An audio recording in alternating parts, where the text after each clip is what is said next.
Assalamualaikum warahmatullahi wabarakatuh. Alhamdulillah. Isi kabar kakak yang saya hormati, calon guru penggerak Ibu Lucy Intani MPD yang akan mendesiminasikan tentang budaya positif, dan Bapak Ibu guru yang berbahagia, kita panjatkan puji syukur kehadirat Allah Subhanahu wa taala. Pada pagi hari ini kita dalam keadaan sehat walafiat. Salawat dan salam kita curahkan kepada junjungan kita Nabi besar Muhammad sallallahu alaihi wasallam. Bapak Ibu yang saya hormati, bersyukur kita dapat pengimbasan budaya positif. Mudah-mudahan kita sama-sama dalam rangka meningkatkan pembelajaran kita, agar terutama adalah kita konsentrasi berorientasi pada siswa, agar siswa benar-benar nyaman dalam belajar, dan kemudian kita bisa meningkatkan kualitasnya yang pada akhirnya atau muaranya adalah pada siswa itu sendiri berprestasi, berbudaya positif di sekolah, di rumah maupun di masyarakat. Dan selanjutnya langsung saja saya serahkan kepada Ibu Lucy Intani untuk menyampaikan. Tapi sebelumnya mari kita awali dengan bersama-sama baca basmalah. Bismillahirrahmanirrahim. Pada beliau kami persilakan. Baik, terima kasih atas kesempatan yang telah diberikan. Mohon izin berdiri ya teman-teman ya. Assalamualaikum warahmatullahi wabarakatuh. Masih semangat? Semangat ya. Isi kabar kakak?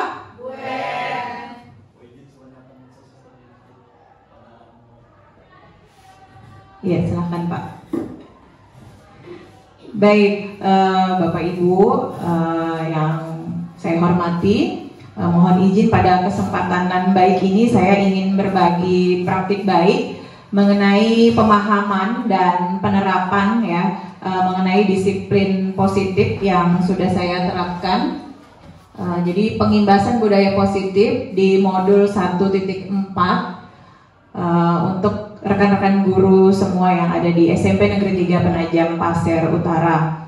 Jadi ini merupakan salah satu wujud aksi nyata dari modul 1.4. Jadi kalau di modul 1, modul 1.4 ini merupakan modul pamungkas menurut saya ya, karena di dalamnya banyak materi-materi yang berkualitas ya, yang lebih berkualitas, walaupun modul-modul sebelumnya juga materi-materinya juga isinya daging semua. Baik, lanjut langsung saja. Sebelumnya, nah ini Bapak Ibu, silahkan untuk hadir seutuhnya. Bapak Ibu silahkan tenangkan hati dan pikiran, berdamai sejenak dengan situasi ya, dengan semua yang ada, untuk bisa hadir sepenuhnya dan konsentrasi di ruangan ini. Sambil saya putarkan musik, Bapak Ibu boleh mengambil jeda sejenak, kontemplasi sejenak.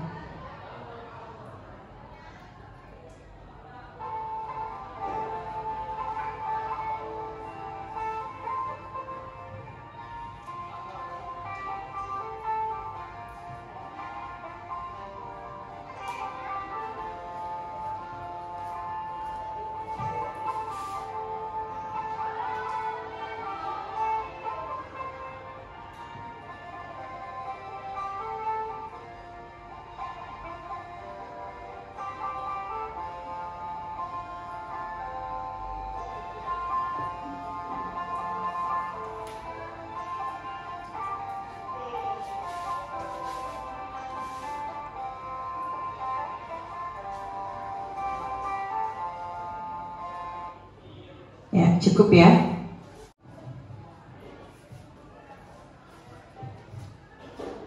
Ya Bapak Ibu, terima kasih sudah berkenan hadir. Kita tadi juga sudah menenangkan diri, mengambil jeda gitu ya, serupa tanda koma. Kita memang butuh jeda untuk tarik nafas sejenak ya. Mungkin tadi pagi ke sekolah motivasinya macam-macam ya, dengan segala hiruk pikuknya, suasana hektiknya. Mari kita konsentrasi untuk hadir di sini, diniatkan untuk menambah wawasan dan tentunya cakrawala pengetahuan. Nah Bapak Ibu, hari ini yang akan kita bahas adalah mengenai perubahan paradigma belajar, kemudian disiplin positif, motivasi perilaku manusia, kebutuhan dasar, posisi kontrol restitusi, keyakinan kelas, dan segitiga restitusi yang semuanya tergabung di dalam budaya positif. Kita awali dari pertanyaan pemantik, atau sebelumnya supaya nanti lebih konsentrasi. Bapak Ibu tahu gajah ya? Tahu ya? Tahu semut? Kalau gajah itu bentuknya bagaimana? Besar ya. Jadi kalau besar, tapi nanti kalau saya sebut, misalnya saya tunjuk Bu Ike, gajah gitu, jangan menyebutnya besar begini, tapi besar ya, biar konsentrasi ya. Kalau semut kecil ya, kecil tapi bukan begini kecilnya ya, kecil. Nah malah kebalikannya supaya melatih konsentrasi ya. Coba kita coba dulu. Semut ya. Semut kecil. Gajah besar ya. Baik. Semut kecil. Iya bagus. Gajah besar. Iya betul ya. Nanti tiba-tiba saya tunjuk ya. Biar konsentrasi. Jadi di sini ada pertanyaan pemantik. Bapak Ibu setuju atau tidak setuju? Yang pertama, hukuman itu dapat mendisiplinkan anak. Setuju atau tidak? Tidak setuju. Rata-rata tidak setuju ya. Ada yang setuju? Oh, dilihat dulu hukumannya ya. Ya baik. Kemudian yang kedua, pemberian hukuman dengan hal positif seperti membaca atau membersihkan halaman sekolah dapat meningkatkan disiplin anak. Kalau memberikan hukumannya positif, itu kira-kira bisa ini nggak ya, meningkatkan disiplin anak nggak ya, seperti membersihkan halaman sekolah? Menurut Bapak Ibu bagaimana? Tidak. Jadi anaknya diapakan? Ini yang jadi pertanyaan ya. Nanti jawabnya ini ya, sambil saya jelaskan semuanya, semoga nanti menjawab pertanyaan pemantik ini. Memberi penghargaan dapat meningkatkan motivasi belajar anak. Bagaimana menurut Bapak Ibu? Setuju ya? Setuju. Jadi tadi ini tidak setuju ya. Tidak saya jawab sekarang ya. Semoga dengan berlangsungnya penjelasan saya, perlahan-lahan apa yang menjadi pertanyaan pemantik ini nanti akan terjawab juga. Baik, kita lanjutkan. Nah ini mengapa budaya positif Bapak Ibu ya? Karena budaya positif ini kental sekali akan suasana positif ya. Budaya positif ini berisi nilai-nilai kebajikan ya, kebajikan universal atau keyakinan yang merupakan habit atau kebiasaan yang ada di sekolah yang berpihak pada peserta didik sehingga peserta didik dapat menjadi pribadi yang bijaksana dan bertanggung jawab. Ini harapannya dari penerapan budaya positif yang dilakukan secara konsisten. Ya, kita memang yang susah itu adalah istiqomahnya atau konsistennya. Nah, itu tantangan terbesar. Kita mulai dari perubahan paradigma atau bagaimana cara pandang kita, cara berpikir kita. Bapak Ibu di sini ada sebuah ilustrasi. Jadi ada A dan B, ada si A dan ada si B. A ini Anda dan B ini teman Anda. Sobeklah secari kertas kecil, tuliskan benda atau sesuatu yang sangat berharga. Jadi menurut Bapak Ibu itu benda itu sangat-sangat berharga, dan letakkan di salah satu tangan Anda genggam benda tersebut dengan segala daya kekuatan yang ada, buatlah sebuah kepalan, ya. Jadi benda berharga itu Bapak Ibu kepal sekuat-kuatnya. Nah, nanti teman Anda yang B akan mencoba dengan sekuat tenaga, dengan berbagai cara, upaya, metode meminta Anda memberikan benda tersebut, ya. Jadi nanti si B bisa membujuk, bisa juga mengancam, ya, menghardik, merayu, menyuap, pokoknya dengan segala trik persuasinya untuk bisa Anda itu membuka kepalan tangan Anda. Nah, kira-kira apa nanti yang terjadi? Siapa yang mau ini mencontohkan? Ada nggak? Bu Ika dan Ibu siapa? Bu Yuni, ya. Boleh ke depan ya. Ya, siapa jadi A? Bu Ika jadi A ya. Si A, Bu Yuni jadi si B.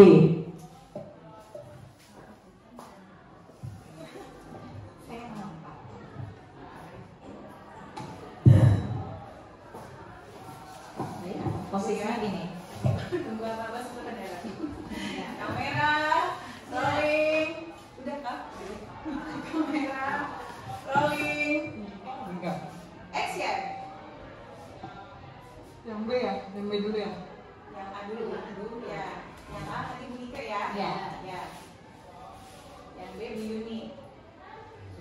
Ada A. Ya. So, B cari kertas. Yang kertasnya ini.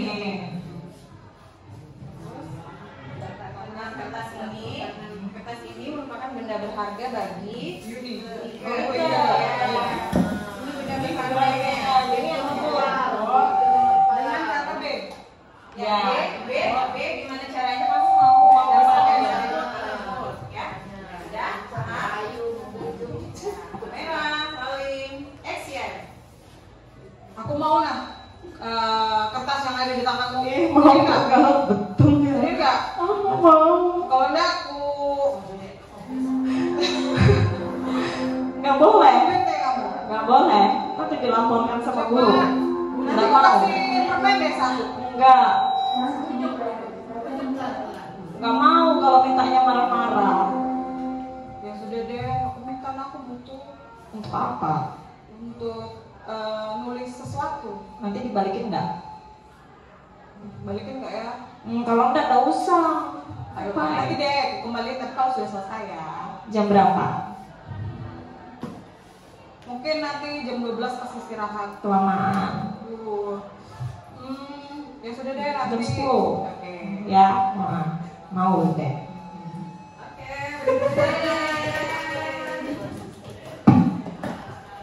Terima kasih Bu Ike dan Bu Yuni ya sudah bersedia memerankan ilustrasinya ya.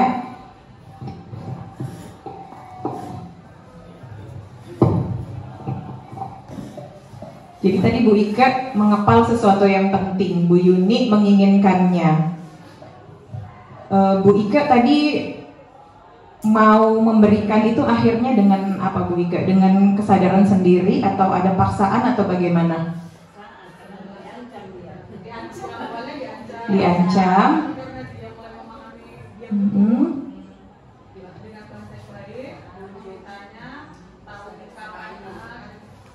Ada kesepakatan baru akhirnya dikasihkan ya.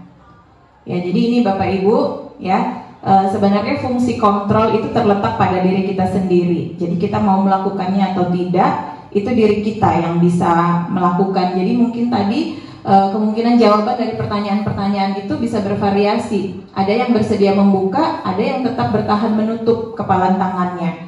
Tergantung bagaimana fungsi kontrolnya tadi. Kemudian pertanyaan ketiga, siapa sesungguhnya yang memegang kontrol dan yang menutup kepalan tangan atau yang berusaha dengan segala cara untuk membuka kepalan tangannya? Jawabannya sebenarnya adalah tentu kita sendiri ya. Jadi mau ada ancaman, dorongan, motivasi ya, kalau kita tidak tergugah, kita tidak tergerak, itu tidak akan terjadi. Ya kira-kira seperti itu. Nah, itu semua tergantung kepada kebutuhan dasar ya. Mungkin sebelumnya sudah pernah dapat materi tentang 5 kebutuhan dasar manusia.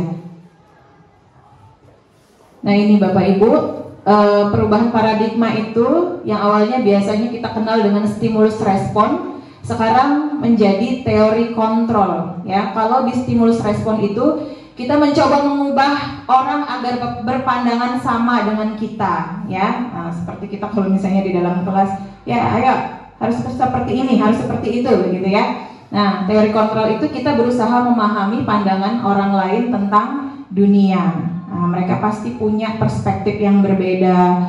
Kemudian perilaku buruk dilihat sebagai suatu kesalahan. Perilaku buruk dilihat sebagai suatu kesalahan. Nah, ini semua perilaku pasti memiliki tujuan. Sama halnya seperti peserta didik kita Bapak Ibu yang setiap hari selalu ada saja tingkah dan polanya yang unik. Nah, itu semata-mata pasti ada tujuan. Ketika kita gali, pasti ada tujuan. Orang lain bisa mengontrol saya, hanya Anda yang bisa mengontrol diri sendiri. Saya bisa mengontrol orang lain, Anda tidak bisa mengontrol orang lain. Pemaksaan ada pada saat bujukan gagal. Kolaborasi konsensus menciptakan pilihan-pilihan baru. Model berpikir menang kalah. Nah, itu dulu kalau stimulus respon. Kalau sekarang di budaya positif itu kita berpikir bagaimana supaya win-win solution atau berpikir menang-menang. Jadi ketika kita menangani misalnya permasalahan pada anak, bagaimana solusi akhirnya itu adalah menang-menang, ya. Anak itu kembali sadar, gitu ya. Bapak ibu gurunya juga tidak meninggalkan kesan yang buruk terhadap peserta didiknya.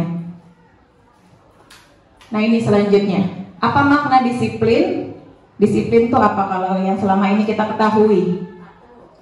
Kepatuhan. Nah, ini ya, disiplin. Dalam budaya kita kata disiplin itu berubah menjadi sesuatu yang dilakukan seseorang untuk mendapatkan kepatuhan. Kecenderungan umum menghubungkan kata disiplin dengan ketidaknyamanan, bukan dengan apa yang kita hargai atau pencapaian suatu tujuan mulia. Nah, ini makna disiplin yang sebenarnya itu adalah kita belajar mengontrol diri kita dengan menggali potensi kita agar tercapai tujuan mulia, yaitu menjadi seseorang yang kita inginkan berdasarkan nilai-nilai yang kita hargai. Bukan menjadi disiplin itu karena paksaan, ya. Bukan datang tepat waktu ke sekolah itu karena takut sama pimpinan.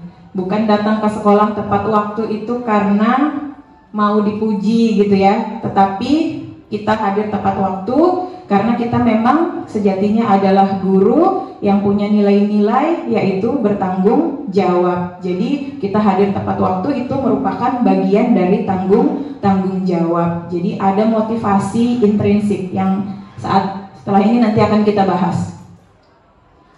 Nah, Bapak Ibu, nilai disiplin tadi itu nanti muaranya pada nilai-nilai kebajikan universal, ya. Jadi nilai-nilai yang baik. Dan disiplin positif nanti akan melahirkan nilai kebaikan, yaitu profil pelajar Pancasila dan nilai-nilai baik lainnya. Nah, ini tadi teori motivasi perilaku manusia. Jadi ada 3 motivasinya. Ada motivasi eksternal, ada 2 ya motivasinya. Motivasi eksternal dan motivasi internal, ya. Jadi dari eksternal ekstrinsiknya atau internal intrinsiknya. Jadi motivasi eksternal itu misalnya untuk menghindari ketidaknyamanan, hukuman. Apa yang akan terjadi bila saya tidak melakukannya? Nah, ini seperti yang saya contohkan tadi. Datang tepat waktu supaya nggak ditegur, ya kan? Datang tepat waktu supaya ini ada embel-embelnya begitu. Untuk mendapatkan imbalan dari orang lain atau institusi, ya, mau dipuji misalnya, ya seperti ibu itu, bapak itu, ya yang selalu. Nah, itu kan ada motivasi-motivasi eksternal, ya. Nah, seharusnya muncul dari dalam diri, motivasi internal atau intrinsik untuk menghargai diri sendiri. Jadi segala kebaikan yang kita lakukan, ya, hal-hal disiplin yang kita lakukan itu semata-mata untuk menghargai diri kita sendiri. Kalau sudah seharusnya kita bertanggung jawab, ya kita bertanggung jawab, bukan ada embel-embel yang lain. Saya akan menjadi orang yang seperti apa bila saya melakukannya. Nah, ini merdeka menurut Ki Hajar Dewantara. Merdeka itu artinya tidak hanya terlepas dari perintah, akan tetapi juga cakap buat memerintah diri sendiri. Sampai sini apakah sudah dapat gambaran Bapak Ibu? Tadi yang kita pelajari adalah tentang paradigma perubahan, ya. Kita membuka diri, open minded, ya. Kemudian setelah itu ada disiplin positif yang bukan semata kata kepatuhan, tetapi disiplin itu muncul dari diri sendiri, bagaimana kita mengontrol diri sendiri. Dan disiplin positif nanti muaranya adalah nilai-nilai kebajikan universal. Nah, kalau nilai-nilai kebajikan universal sudah bisa diwujudkan, maka otomatis profil pelajar Pancasila juga sudah bisa diwujudkan. Gajah, semut,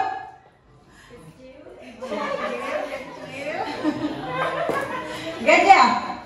Besar. Iya, masih fokus. Baik, kita lanjutkan. Nah, ini Bapak Ibu, kebutuhan dasar manusia. Ada 5 kebutuhan dasar manusia. Yang pertama itu adalah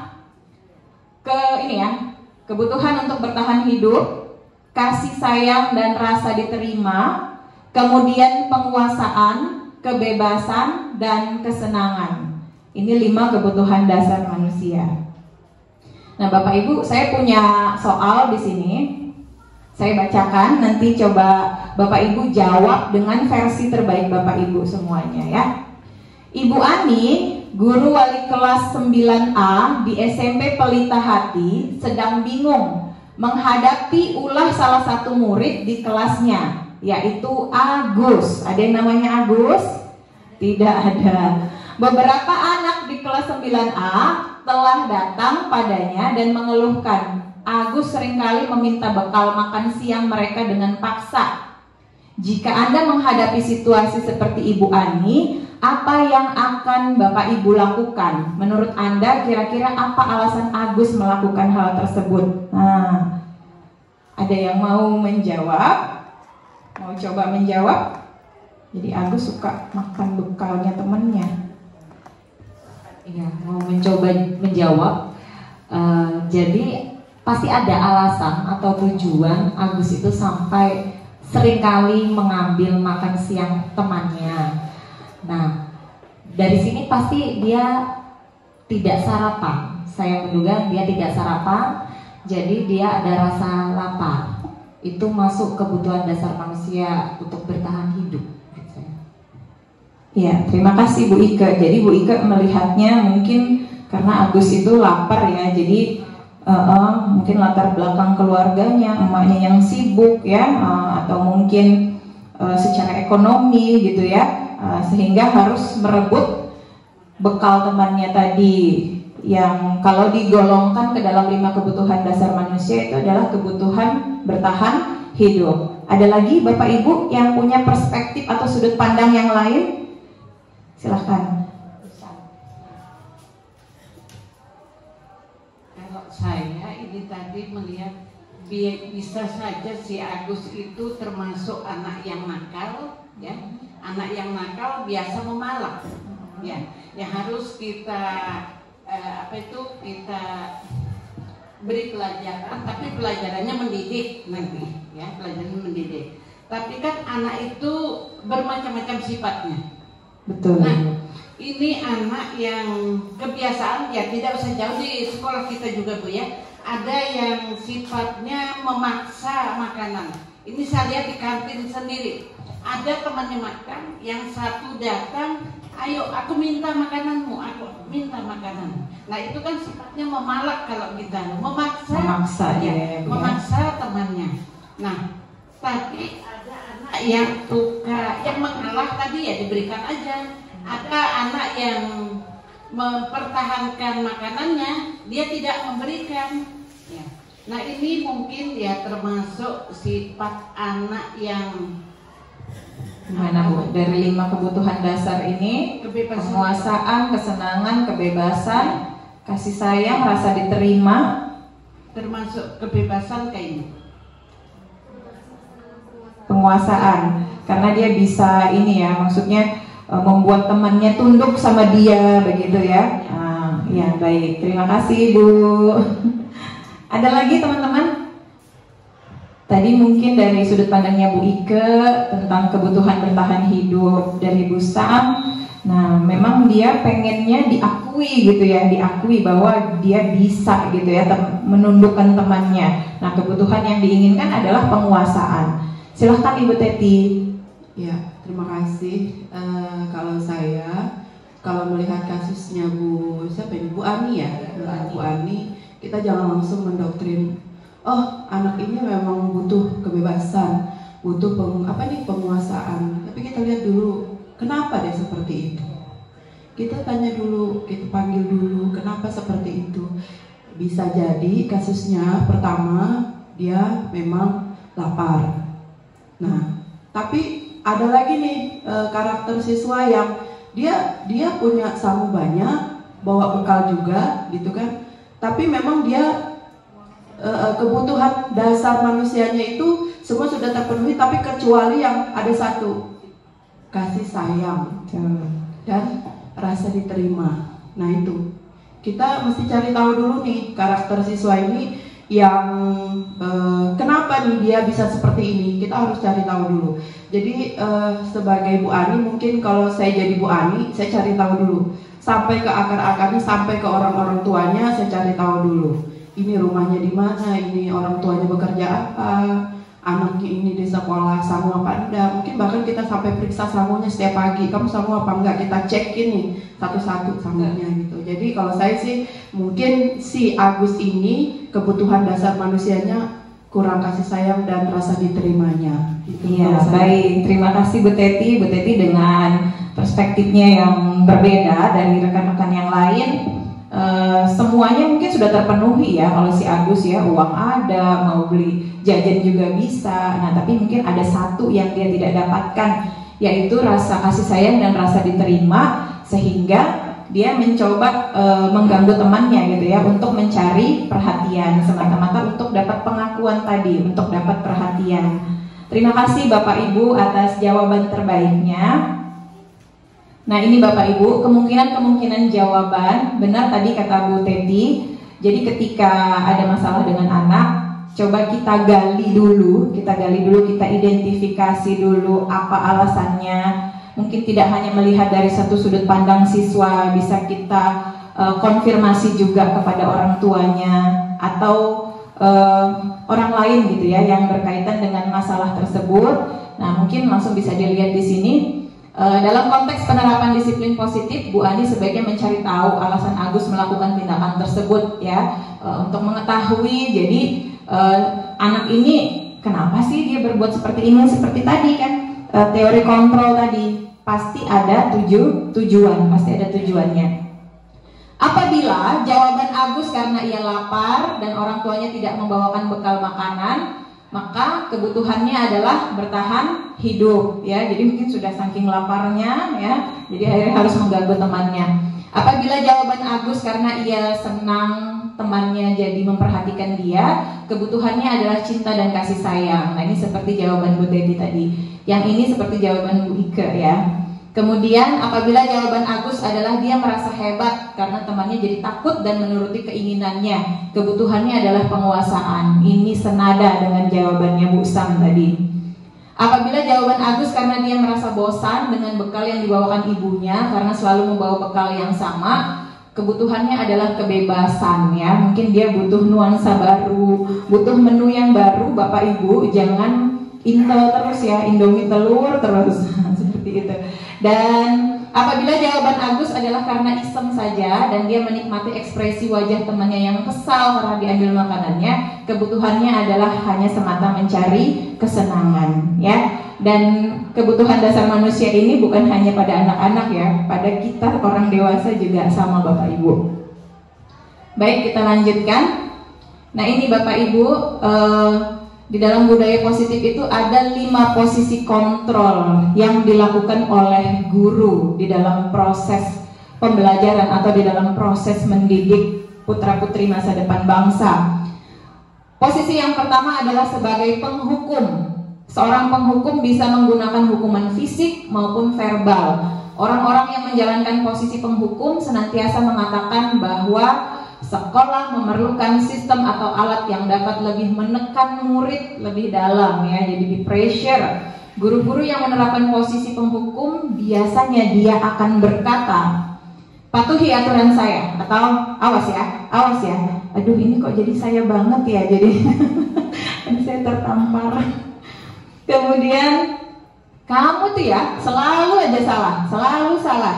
Kamu terus ya.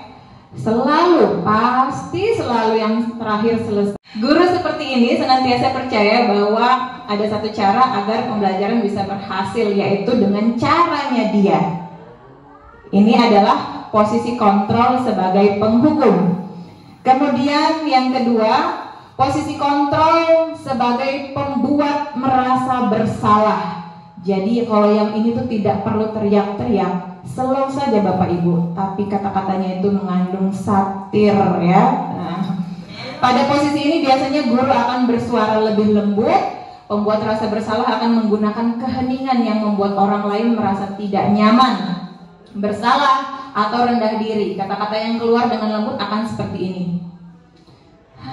Ibu sangat kecewa sekali sama kamu. Aduh, kena lagi deh gue.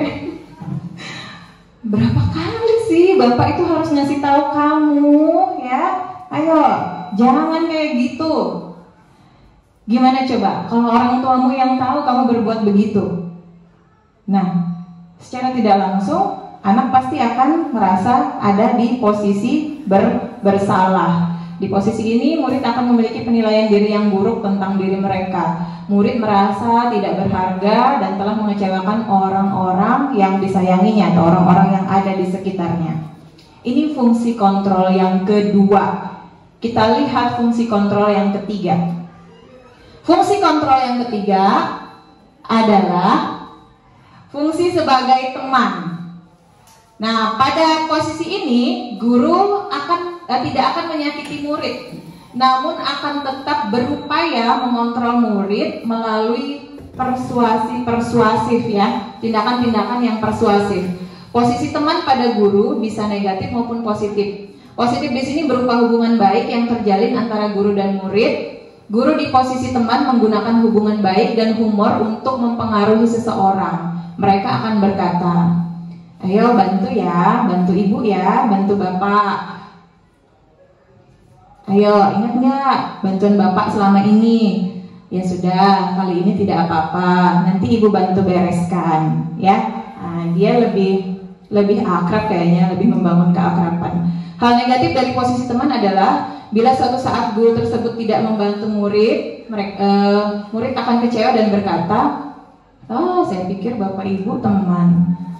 Bukannya kita teman bu, nah gitu ya kalau bahasanya anak-anak. Murid merasa dikecewakan dan tidak mau lagi berusaha. Hal lain yang mungkin timbul adalah murid hanya akan bertindak untuk guru tertentu dan tidak untuk guru lainnya. Murid akan tergantung pada guru tersebut. Ini posisi kontrol yang ketiga. Sudah berapa posisi kontrolnya Bapak Ibu?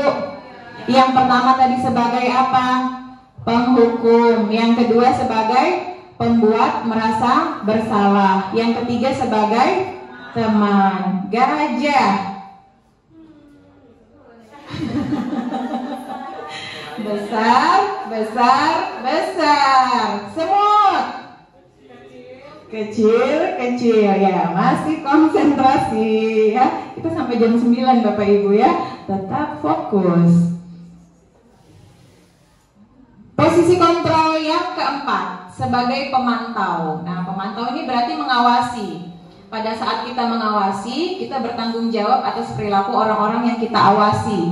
Posisi pemantau berdasarkan pada peraturan-peraturan dan konsekuensi. Dengan menggunakan sanksi atau konsekuensi, kita dapat memisahkan hubungan pribadi kita dengan murid. Sebagai seorang yang menjalankan posisi pemantau, pertanyaan yang pada umumnya diajukan adalah, ayo peraturannya apa nak? Keyakinan kelas yang kita buat apa? Apa yang telah kamu lakukan? Kalau kamu melakukan perbuatan seperti ini, konsekuensinya apa? Nah, ini bahasa-bahasa yang biasanya dilakukan oleh guru dengan posisi kontrol pemantau. Seorang pemantau akan mengandalkan perhitungan, catatan, data, dan dapat digunakan sebagai bukti atas perilaku seseorang. Posisi ini akan menggunakan stiker, slip catatan, daftar cek. Posisi pemantau sendiri berawal dari teori stimulus respon yang menunjukkan tanggung jawab guru dalam mengontrol murid ya atau peserta didik. Dan yang terakhir adalah sebagai manajer. Posisi terakhir manajer adalah posisi di mana guru berbuat sesuatu bersama dengan murid, mempersilahkan murid mempertanggungjawabkan perbuatannya, mendukung murid agar dapat menemukan solusi atas permasalahannya sendiri. Seorang manajer telah memiliki keterampilan di posisi teman maupun pemantau, jadi dia bisa menempatkan diri.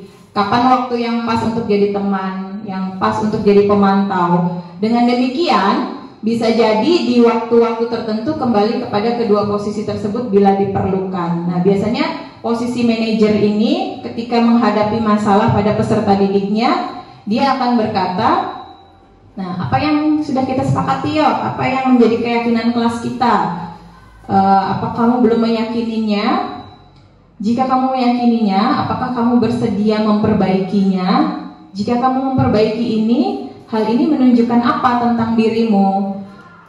Karena kamu sudah mengakui kesalahanmu, nah kira-kira apa yang bisa kamu perbaiki untuk memperbaiki kesalahanmu, juga memperbaiki dirimu. Nah, ini posisi manajer.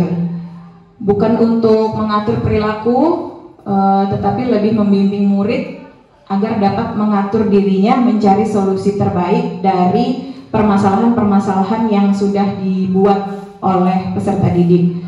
Nah, Bapak Ibu, mari kita renungkan, kita kontemplasi sejenak. Di antara 5 posisi kontrol ini, manakah yang pernah kita lakukan kepada peserta didik?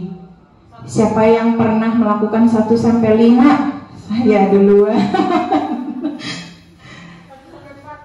Yang pernah melakukan 4 posisi kontrol. Saya semua ya Bapak Ibu, saya borong. Yang pernah melakukan 3 posisi kontrol. 2 1. Iya. Jadi kalau ditanya yang baik yang mana Bapak Ibu? Yang mana? Ya, bisa sebagai pemantau, bisa sebagai manajer. Nah, itu yang maksudnya tidak memberatkan murid ya. Kalau hukuman itu kan dia ujung-ujungnya membuat murid jadi benci sama gurunya.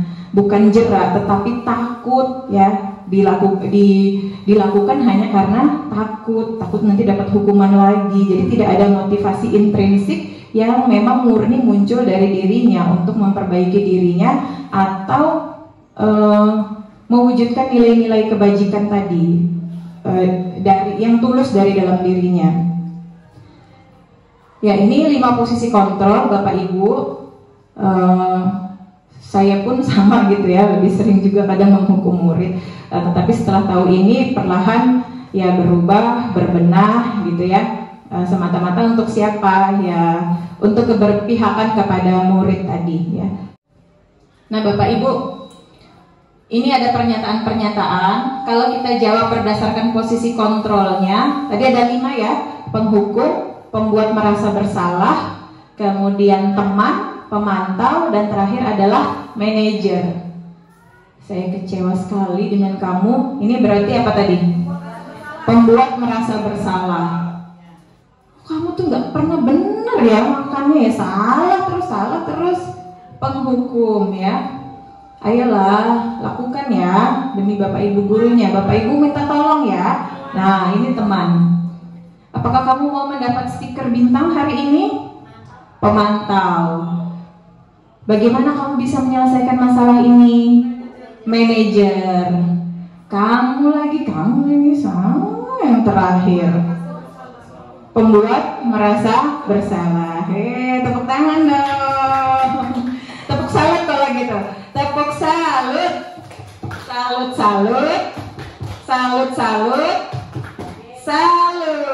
Nggak giri salut. Ya baik, selanjutnya.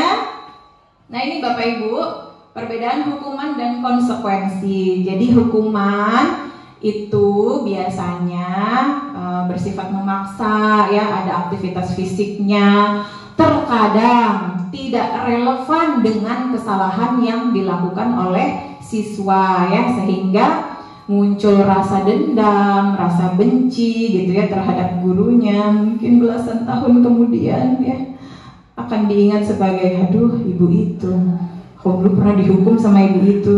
Kayaknya saya pernah deh gitu.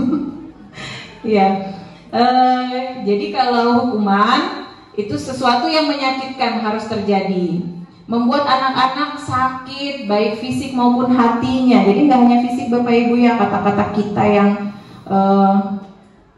misalnya agak keras, ketus gitu ya, nah bisa melukai ya. Kata-kata itu kan antara dua dia sampainya ke hati. Kalau tidak melukai bisa menyentuh. Nah kita pilih yang mana kata-kata kita untuk peserta didik kita, mau melukai hatinya atau menyentuh hatinya. Anak membenci kedisiplinan jadinya kalau dengan hukuman, karena merasa ada paksaan tadi dan dilakukannya karena terpaksa, karena takut lagi dihukum, nanti dihukum lagi. Mendorong anak menyakiti diri sendiri, konsep diri yang buruk. Anak belajar untuk menyembunyikan kesalahan, marah, rasa bersalah, dipermalukan, merasa tidak dihargai, apalagi kalau dihukum di hadapan teman-temannya ya. Nah kemudian apa bedanya dengan konsekuensi? Konsekuensi itu dia lebih relevan Bapak Ibu ya. Saya bacakan dulu cirinya. Sesuatu yang memang harus terjadi akibat kesalahan yang dia buat. Membuat anak merasa tidak nyaman dalam jangka waktu pendek. Ya memang dia nggak nyaman karena dia merasa bersalah, tetapi itu tidak akan menjadikannya dendam ya. Anak menghargai disiplin, stimulus tanggapan, mendorong anak agar mudah menyesuaikan diri, konsep diri yang baik. Anak belajar untuk mematuhi peraturan. Kehilangan hak dibuat tidak nyaman, diasingkan untuk sementara, bukan untuk jangka panjang. Jadi contoh sederhananya seperti ini Bapak Ibu ya. Ada anak-anak yang mencoret meja ya, kita saking keselnya udah jelaskan panjang lebar, matahari sedang terik-teriknya ya, tenggorokan sedang dahaga-dahaganya, malah bikin ulah ya, dia coret-coret meja. Ya ayo Ika, kenapa kau coret-coret meja? Ayo lari dulu keliling lapangan 10 kali gitu ya. Itu kan sebenarnya kalau kita pikir secara logika, antara tindakan yang dilakukan siswa terhadap hukuman yang kita berikan itu sama sekali tidak ada relevansinya Bapak Ibu. Jadi mari kita tinggalkan hukuman, kita lebih memilih yang konsekuensi. Kalau dia kesalahannya mencoret-coret meja, ya apa konsekuensi yang harus dilakukan? Dia harus membersihkan meja tersebut. Nah, itu lebih apa? Lebih apa kalau di sini? Ya, lebih sesuai. Hilang. Nah, ini ya. Kemudian lagi anak terlambat, ya. Anak terlambat. Bapak Ibu pernah terlambat? Pernah ya.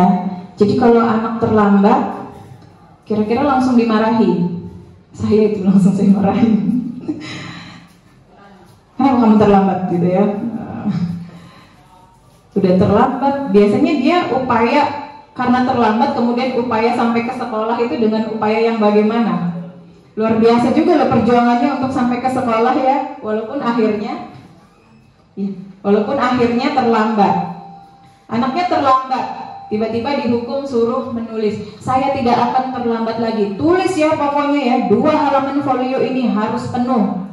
Kira-kira ada relevansinya Bapak Ibu? Tidak ada ya. Konsekuensinya adalah bagaimana kalau terlambat? Keterlambatannya berapa menit ya? 5 menit. Berarti nanti coba 5 menit dipakai untuk melakukan refleksi ya. Jadi kalau di guru penggerak biasanya diajarkan anak-anak datang nih ke kelas kita terlambat, sudah terengah-engah. Sampai juga akhirnya gitu ya. Terus Bu Lucy marah-marah. Kamu tuh terlambat lagi. Kamu keluar atau ibu yang keluar? Jangan sekali-sekali ngomong begitu Bapak Ibu. Nanti kalau dibalas ibu aja yang keluar. Aduh malu. Ya kan? Kalau kita dibalas seperti itu. Jadi kalau ada anak terlambat, sekiranya kita lihat kondisinya gitu ya, sudah datang terengah-engah, udah dengan upaya usaha sampai ke sekolah, kita persilahkan dulu duduk. Ya duduk dulu nak, duduk. ditenangkan dulu dirinya ya. Nanti kalau sudah tenang, boleh cerita-cerita ya sama Bu Lucy. Nah, seperti itu. Nanti digali gitu ya, digali kenapa dia terlambat, pasti ada alasannya ya. Nobody is perfect, tidak ada manusia yang sempurna, semua pasti pernah melakukan kesalahan. Seperti itu juga murid-murid kita. Maka mari kita memberikan jeda, ruang waktu dia untuk menyampaikan alasan-alasan terbaiknya. Dan kita juga harus menghargai kejujurannya Bapak Ibu. Nah ini ada mencatat 100 kali di dalam buku kalimat saya tidak akan terlambat lagi karena terlambat ke sekolah. Ini termasuk hukuman atau konsekuensi Bapak Ibu? Hukuman. Lari mengelilingi lapangan basket 2 kali karena terlambat hadir ke sekolah. Hukuman. Murid diminta untuk push up 13 kali karena tidak menggunakan masker ke sekolah. Hukuman. Menggantikan kertas tugas teman yang telah dicoret-coret. Konsekuensi. Membersihkan tumpahan air di meja tulis karena tersenggol pada saat belajar. Konsekuensi. Murid disuruh untuk tidak mengenakan sepatu seharian di sekolah karena tidak menggunakan sepatu hitam. Hukuman. Ya Bapak Ibu, kalau kita lihat antara kesalahannya dengan hukuman itu nggak ada kaitannya. Jadi lebih tepat ketika kita memberikan konsekuensi. Nanti setelah konsekuensi ada lagi proses yang namanya restitusi, segitiga restitusi. Nah ini Bapak Ibu, pertanyaan pemantik di awal nomor 1 dan 2 tadi, apakah sudah mulai terjawab? Bisa terjawab ya? Jadi ketidaksetujuan Bapak Ibu tentang hukuman itu benar adanya ya, karena bersifat tidak mendidik, juga tidak ada relevansinya. Tidak akan menyadarkan murid, justru murid akan merasa ketakutan atau malah benci atau dendam. Nah ini Bapak Ibu, yang ketiga tadi rata-rata setuju semua Bapak Ibu ya dengan memberikan penghargaan. Ternyata memberikan reward kepada peserta didik itu juga masuk dalam bentuk hukuman. Hukuman bagi siapa? Hukuman bagi yang lain yang tidak dapat reward. Penghargaan menurunkan kualitas, penghargaan mematikan kreativitas, penghargaan mengurangi motivasi intrinsik. Jadi saya pernah punya pengalaman pribadi Bapak Ibu, setiap mengajar itu biasanya kalau yang terbaik itu saya kasih permen gitu, kasih permen. Tapi lama kelamaan kalau saya masuk, anak-anak jadi tanya, Bu nanti hadiahnya apa lagi? Jadinya kan ada perubahan apa? Motivasi intrinsik kan, belajar bukan untuk menambah pengetahuan, tetapi karena ada imbalan-imbalan yang diharapkan. Nah ini kalau versi yang kami dapatkan begitu, reward itu sebenarnya juga nanti juga akan membuat yang lain, dia dapat, saya kok enggak ya. Jadi membuat iri juga buat yang lain. Nah harusnya bagaimana? Ini bentuk program kebajikan apresiasi. Jadi ini solusi yang disampaikan waktu itu pada saat elaborasi ya bersama instruktur. Dalam hal memberikan apresiasi pengakuan, perlu diingat beberapa hal. Boleh kita beri pengakuan secara khusus ya, kamu hebat nak ya, secara pribadi ya, khusus pribadi. Atau kita beri pengakuan kepada semua murid bergantian ya, sesuai dengan kekuatan, potensi dan kelebihan yang dimiliki. Ya bagus ya. Jadi kalau Teti ini kalau dia menyampaikan argumen itu bahasanya sudah tertata ya. Kemudian di kelompoknya Teti itu ada hikmah. Hikmah ini keren sekali kalau buat video. Nah jadi coba disampaikan apa kelebihannya. 32 siswa Bapak Ibu, jadi harus punya data ya. Beri pengakuan secara konsisten, dan yang terpenting itu sebenarnya bukan pada hasil tetapi lebih kepada proses. Nah ini Bapak Ibu, selanjutnya adalah keyakinan kelas. Keyakinan kelas, kalau di sekolah penggerak dulu dapatnya kesepakatan kelas. Mengapa keyakinan kelas? Mengapa tidak peraturan kelas saja? Ada yang tahu Bapak Ibu? Kenapa keyakinan? Kenapa bukan peraturan?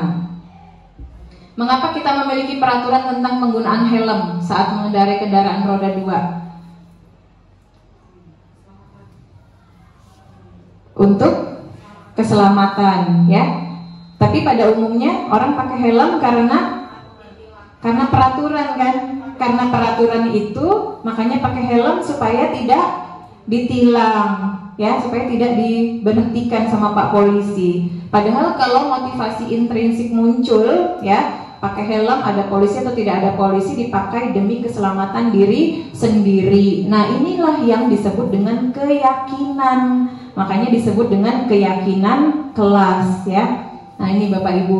Jadi keyakinan itu ya intinya adalah nilai-nilai kebajikan, nilai keselamatan tadi ya. Mengapa kita pakai masker dan cuci tangan pada saat pandemi?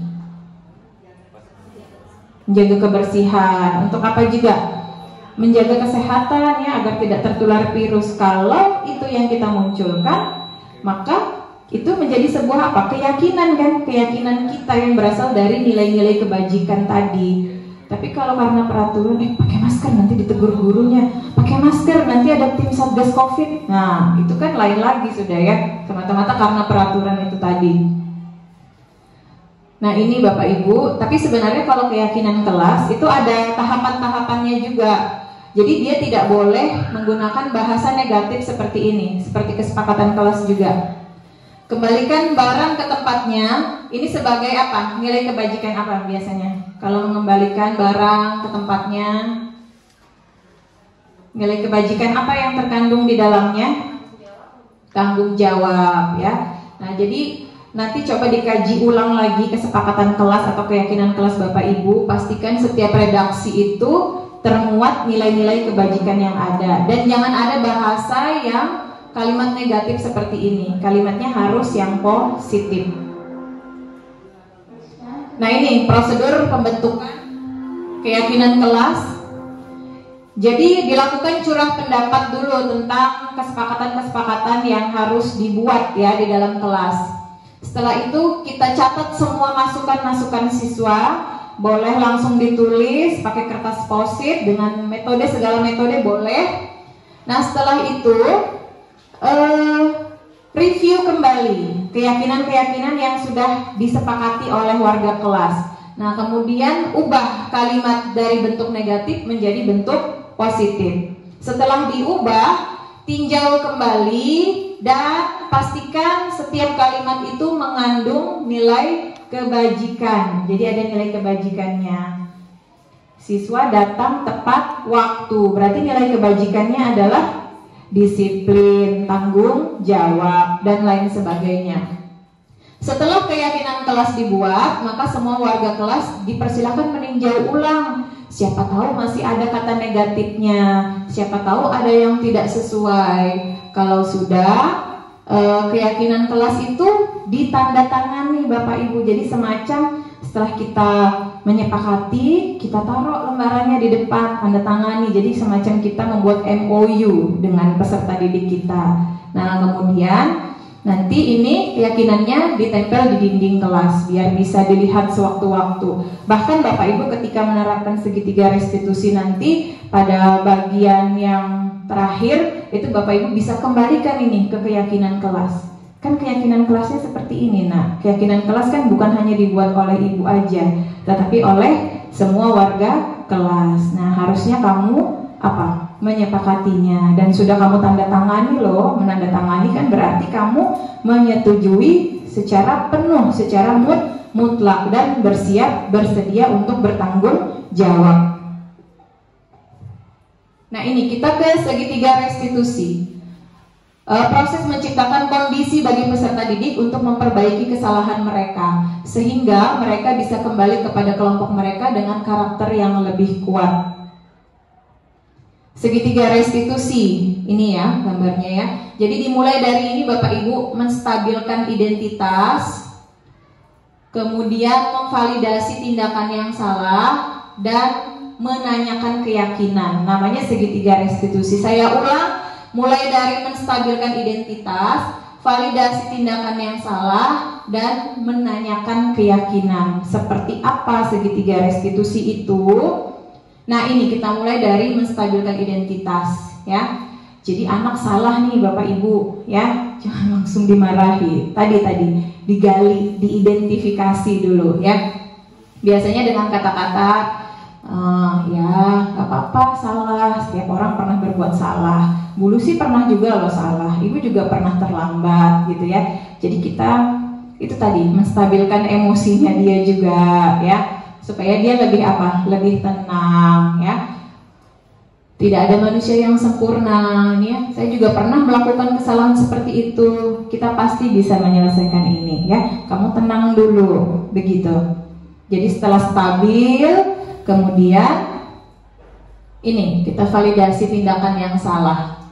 Jadi misal seperti anak terlambat tadi ya. Nah, tadi kan kita stabilkan emosinya ya.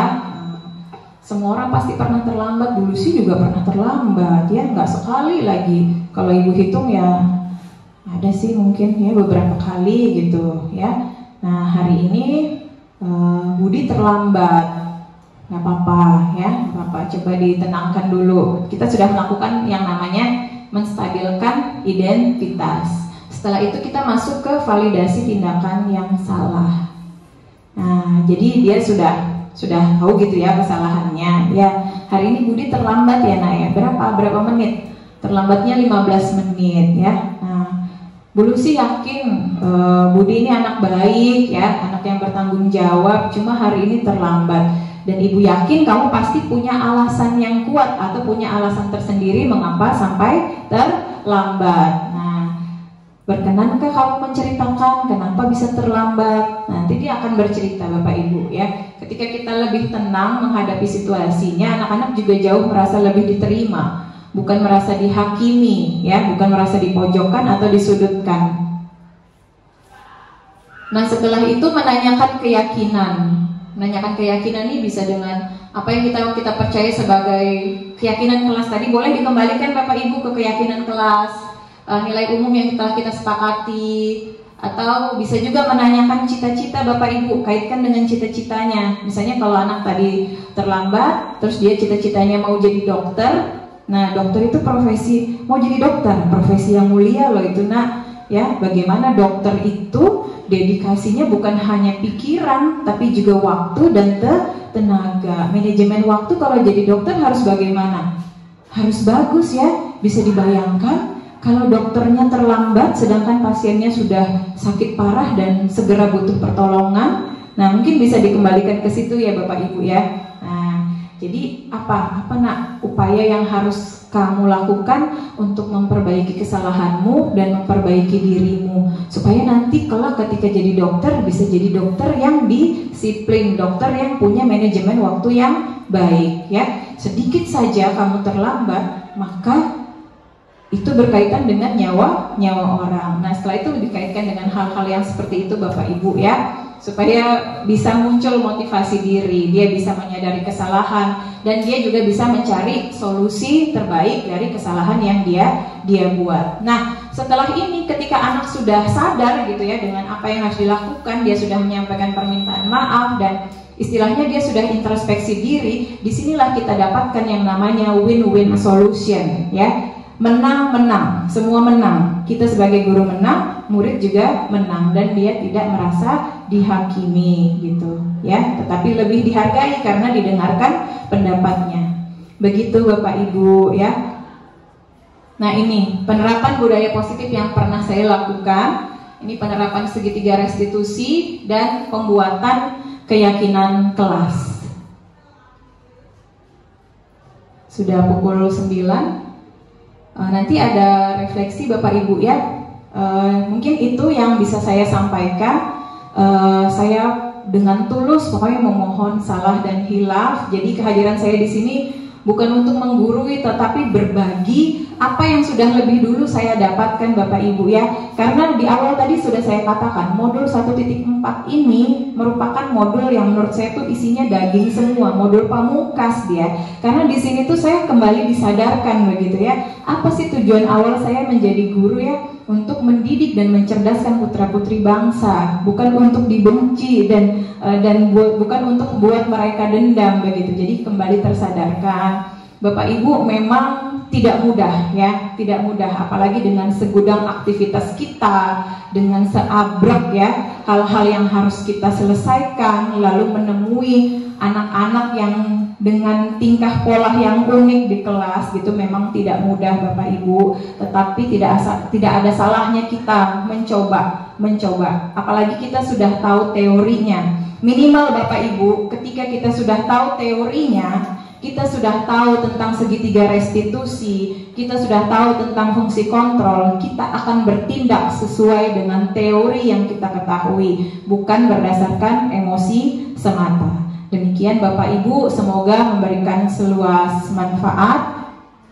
Jadi setelah ini ada lembar refleksi Bapak Ibu ya, akan saya kirimkan tautannya di grup.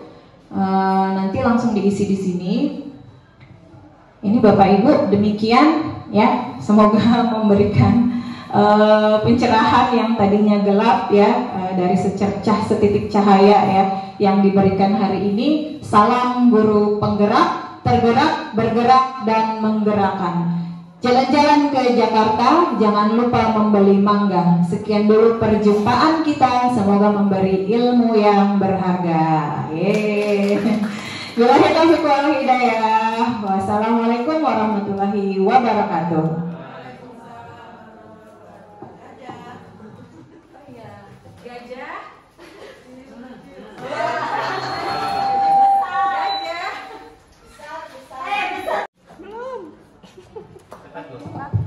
Bapak Ibu, terima kasih atas partisipasi aktifnya. Karena masih ada sesi kedua, diperkenankan jika masih ada hal-hal yang ingin Bapak Ibu lakukan di luar ruangan ini. Terima kasih, sekali lagi terima kasih. Semoga memberikan manfaat bagi kita, bagi peserta didik kita, dan tentunya bagi kemajuan pendidikan Indonesia. Ya, harapannya semoga semakin berkualitas.